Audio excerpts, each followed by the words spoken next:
Stăm în sală, haideți vă rog frumos că nu trebuie să ne comportăm civilizat. Vă rog frumos.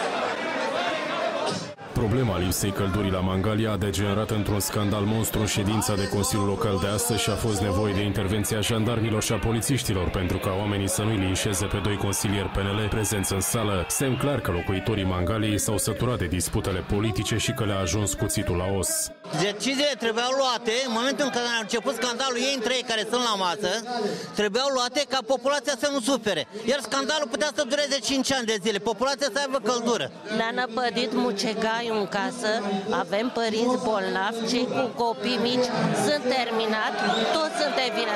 Se ceartă în continuare frecușuri politice și noi suferim. Dacă ați fost buni, ei se discutau pe legea lor, cu articole, cu astea și nouă ne dădeam timpul ăsta căldură. După ce ședința a fost amânată de 2 ori vineri din lipsă de quorum, astăzi 14 consilieri locali au fost prezenți în sală. Acolo s-au aflat și câteva sute de locuitori ai Mangaliei care au venit să afle dacă vor avea căldură în apartamente sau nu. Pe ordinea de zi s-a aflat proiectul privind rezilierea contractului cu firma Calatis Term, care nu a dat căldură toată iarna, și înființarea unui SRL gestionat de municipalitate care să preia toate cele 34 de centrale termice din oraș. Oamenii s-au aprins în momentul în care viceprimarul Constantin Filimon a spus că este nevoie de votul a 13 dintre cei 14 consilieri pentru a se rezolva problema căldurii. Domnul Voicu, pentru. Domnul Sorin Andrei, pentru.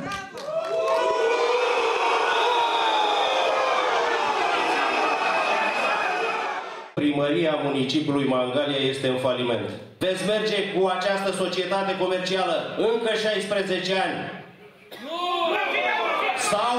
Sau vom încerca să aducem înapoi la Consiliul Local centralele care ne aparțin de altfel.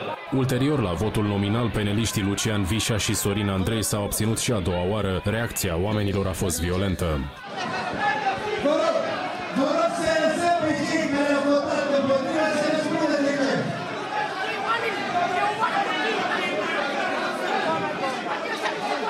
După ce au fost luați pe sus de oamenii din sală, cei doi consilieri PNL nu au mai revenit la masa discuțiilor pentru a continua ședința de Consiliul Local. Viceprimarul Constantin Filimon a mai convocat o ședință de îndată la ora 18 pentru a supune votului același proiect. De această dată, surpriza a fost și mai mare, pentru că toți cei 3 consilieri ai PNL nu s-au mai prezentat